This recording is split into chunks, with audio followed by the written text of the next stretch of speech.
Hello everyone, my name is Maria Chavez and I am here as your DLAC secretary. A little bit about me. I have two school-age daughters, one's in 3rd grade, one's in 7th grade. They both attend Washington's, so Washington Elementary, Washington Middle, and I am an active member of ELAC and an active member at School Site Council. I am here today to give a small training on your rights and responsibilities as an ELAC officer or member. All the information that I provide here is aligned with the English Learner Advisory Committee ELAC bylaws. And this is ELAC training part 1. Hope you enjoy.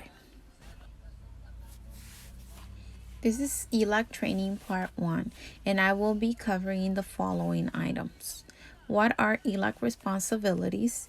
Who can be an ELAC officer? Quorum, nominations and elections, ELAC elected executive board, reasons for which an officer may be removed from office, and the procedure to remove an officer from office. In the following slides, I will cover this next topic. What are the ELAC responsibilities? The law requires the formation of an English Learner Advisory Committee ELAC at each school with 21 or more English learner students.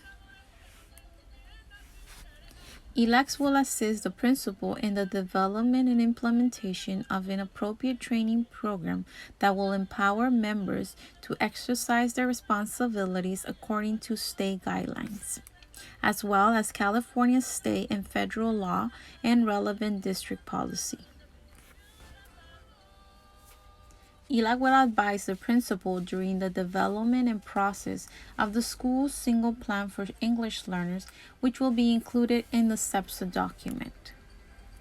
The Single Plan for Student Achievement SEPSA is a document that represents the school cycle of continuous improvement of student achievement. The annual SEPSA development review and update process includes a comprehensive review of data and the development of actions necessary to achieve school goals. Under DLAC guidelines, ELAC will conduct an annual review and advise the principal and staff on school English learner programs.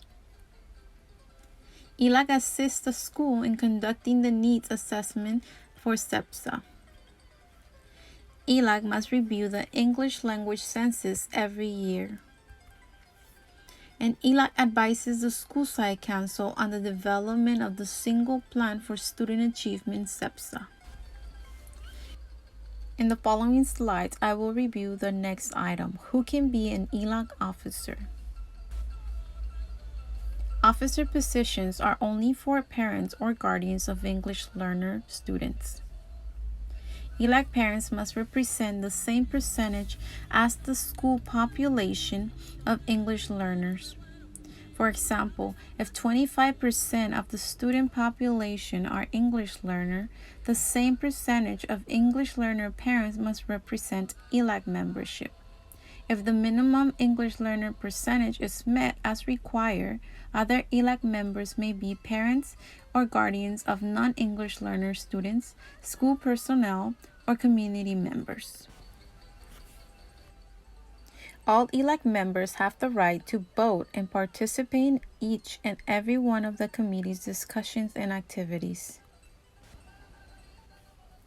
Community members or representatives who live within the school attendance zone, work at the school, or are parents of children who are not English learners cannot vote or be elected officers of the ELAC Executive Board, but they can be members as long as the required percentage of English learners' parents is maintained. Parents or guardians nominate themselves or may be nominated by other members to serve as officers. The nominated parent or guardian must accept the nomination and must be elected only by parents or guardian members of English learners to serve as ELAC officer voluntarily. Employees and teachers cannot serve as officers or vote to elect officers. Our next item is quorum required to hold a legal meeting. There must be a minimum of 5 parents of English learner students present to conduct a regular official meeting or special meeting. If there are parents present during the scheduled meeting but the quorum is not reached, the parents present must be respected and an informal meeting must be held. But the minutes from the previous month cannot be approved until the required quorum is reached. The following item is nominations and elections. The candidates will be nominated during the meeting by any member present.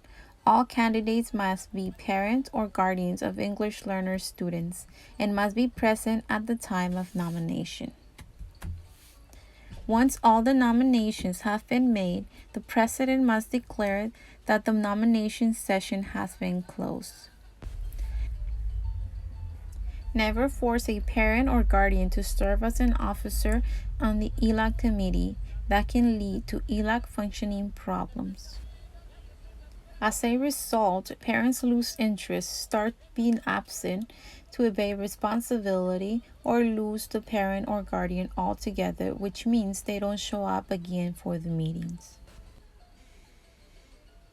The names of the candidates for each position will be written on a board in the order in which the nominations were made and accepted. The leaving ELAC president will announce the name of each candidate and will have 3 minutes to address the members present.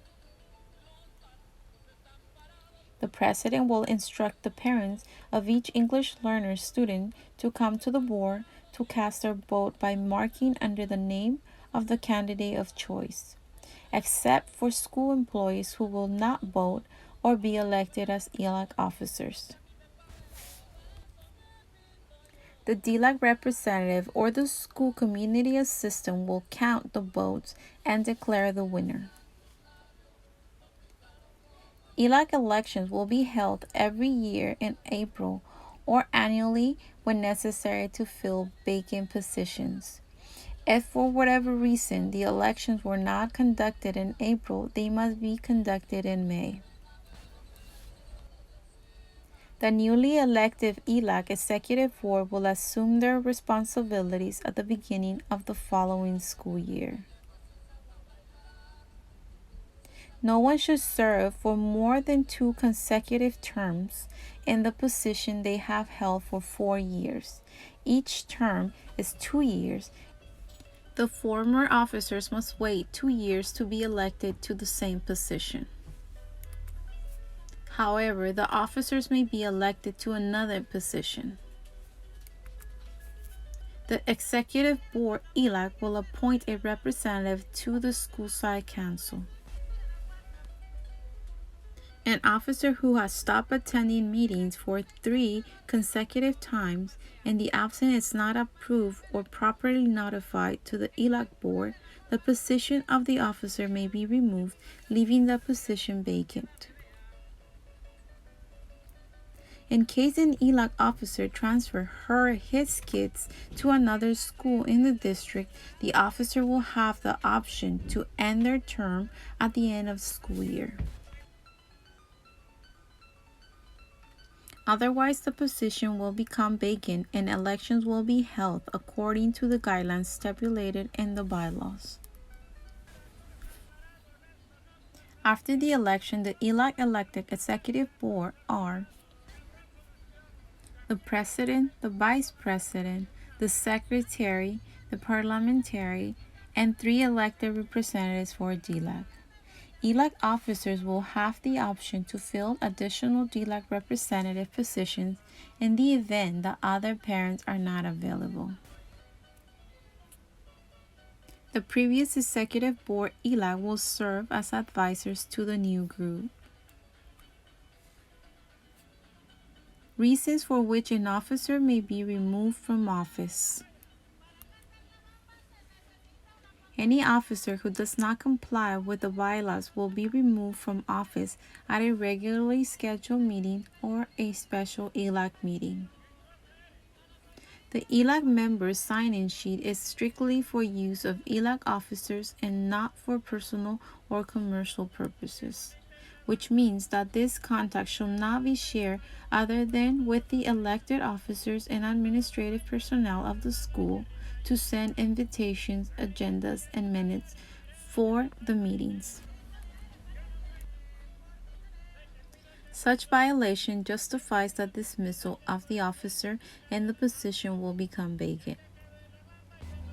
Now, what are the procedures to remove an officer from office? In a meeting regularly scheduled, a member may request that the post be vacated and that the officer be removed. Such request must be submitted in writing. The presiding officer, president or vice president, will identify the allegations as violations of specific sections of the bylaws. The removal will be established as an agenda item for the next regular scheduled meeting, or a special meeting will be called to determine the validity of the allegations. At the meeting, the president announces the agenda item. A member must request the dismissal of the officer for a just cause. Another member will support the motion. The presiding officer opens the meeting for discussion, limited to a total of 15 minutes to those who wish to argue in favor of the motion, and consecutively a total of 15 minutes for those who wish to argue against the motion. The presiding officer will close the discussion when the time expires or when the last person who wishes to speak has done so. Members present will decide by secret voting and by majority vote whether or not to remove the officer. The decision will be communicated and sent to the officer by registered mail. Congratulations, you have reached the end of ELAC Training Part 1. Stay tuned for ELAC Training Part 2. Bye-bye.